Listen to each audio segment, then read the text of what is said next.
guys, good morning. It's 11 a.m. on Saturday, March 13th. I wanted to do a quick video on Gamestop Technicals and what I'm seeing. I think Monday and Tuesday are pivotal for this stock. I've made a call before like this when we were in the 300s, and I said that if we didn't get above a specific level, I'd have to review the video and the exact numbers that the stock could collapse, and it did, all the way down into the 40s.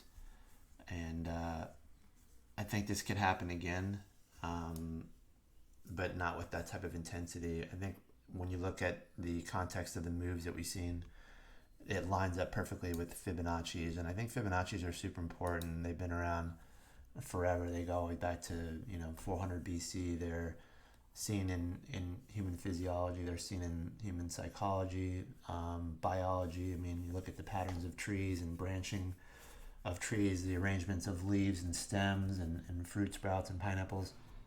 There's a lot of stuff in nature that also correlates with the numbers of Fibonacci. So you'll see that within the context of the macro moves, in something like GameStop, I think it has more to do with the psychology of fear and greed, and those numbers in Fibonacci seem to work out perfectly. And you can see it through the history of the movement of the stock from the high of right around 483 to the low base breakout. The 50% Fibonacci number is right around 263. I didn't hit that on the exact bottom, so you get the idea though that we've kind of found a little happy median right in here, even within the context of this last move that we saw when we had this liquidation rug pull the other day.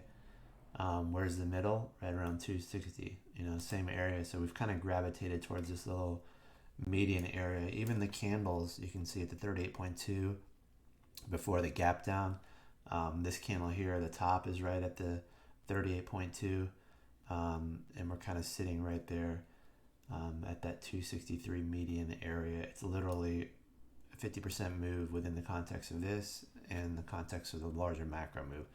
This is why I believe next week's a pivotal move, a pivotal week for the movement in GameStop. And if you zoom in even closer and we look at a 10-day, 20-minute chart, you can kind of see some interesting patterns that have developed in GameStop. You'll see that there's a few channels to look at too as well. There's a reason that this top number became resistance at the 293, and I'll show you why as soon as I can kind of zoom in here.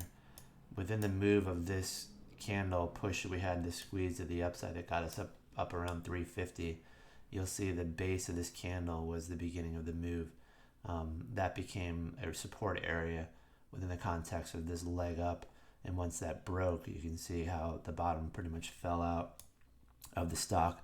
If we were going to have a continuation move down, we probably would have bounced up right around the 236 area of congestion here and then rolled back over. And then the stock would be completely done at my opinion from that point. But we didn't. Once again, the stock's a unique phenomenon within the context of technical analysis, and something I've never seen before. Obviously, it has a lot of moving parts that are involved in it. But just once again, looking at the technicals, not being biased in any particular way for the stock, either bullish or bearish. It looks like we've lost a little bit of the momentum channel, and the reason I say that is if we zoom in, you'll see that every time we've had a tail touch along this area, we've had a lot of energy buying, tail here, a lot of energy buying, tail here, bounce, tail here, bounce, and then the tail here, bounce. But we kind of lost that area. Actually, I referenced that yellow line, but we kind of lost the momentum trajectory to the upside, but we're still well within the context of the macro channel that we're looking at here, and we touched that literally on Friday as well. So I think Monday, if we don't see a bounce, we're probably going to see this gravitate towards the 245 area and then 229 in my opinion. So once again, just my opinion. A lot of things can happen between then, and we have earnings coming up, I believe. When are earnings? I think they're on the 31st. I might be wrong on that. Let me see if I can squeeze this in and kind of see on the daily when earnings are. So you might have some posturing ahead of earnings. Where's our earnings? I have to look on the daily. It's not going to show up on there. Earnings are on the 23rd. So 10 days from now, which should put us in the second week after next week. So important move, I believe, is coming on Monday. If we don't get the stock back above 284, in my opinion, we're going to roll back down to the low 240s and then probably retest the 229 area by Friday. just looking at the candle. So that's the numbers I'm looking out for.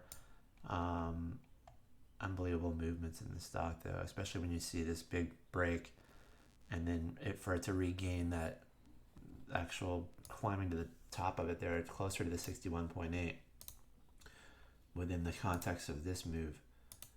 Getting above there was pretty intense, up to the 61.8 and then pushing even higher, and then kind of holding the 50%. So everything is literally neutral right now in GameStop, but I do believe that we did lose the momentum that we were seeing, and that it's important that we rally, Monday or Monday late, and that we don't roll below that 262 area, 261 area. Then I think we're vulnerable for a pullback closer to the 240. One last thing to look at too is we look at the 10-day, 20-minute chart on GameStop. You'll see that the shape of the MACD is a little bit different as well, and a little bit kind of negative, I'd say. And what I mean is every time we've touched these channels in here, here's a big strong bounce from here upward, here's a big strong bounce here upward, and now we're coming to that area. So we kind of have 3 points of thrust, actually 4. One here up, one here up, this one here strong up, and then we'd expect to see one there. If you look at these touch points within the shape of the MACD, on this one we were kind of curling into it, and then you have the pop up. On this one we were kind of baseline curling, then you have the expansion with the crossover, and this one we're coming into it with a different shape and a little bit different trajectory, and that can be alleviated because you have the same type of shape here, maybe not as intense in the downward trajectory, but the only thing that alleviates that condition is a fairly sharp move to the upside. You can see in here this strong move there, so I'd expect some type of a curl along here and then move to the upside. If not, I do believe we're going to break and go lower and check out those low 240s, and then I think 229 was my price target if we don't get above 285 by late Monday.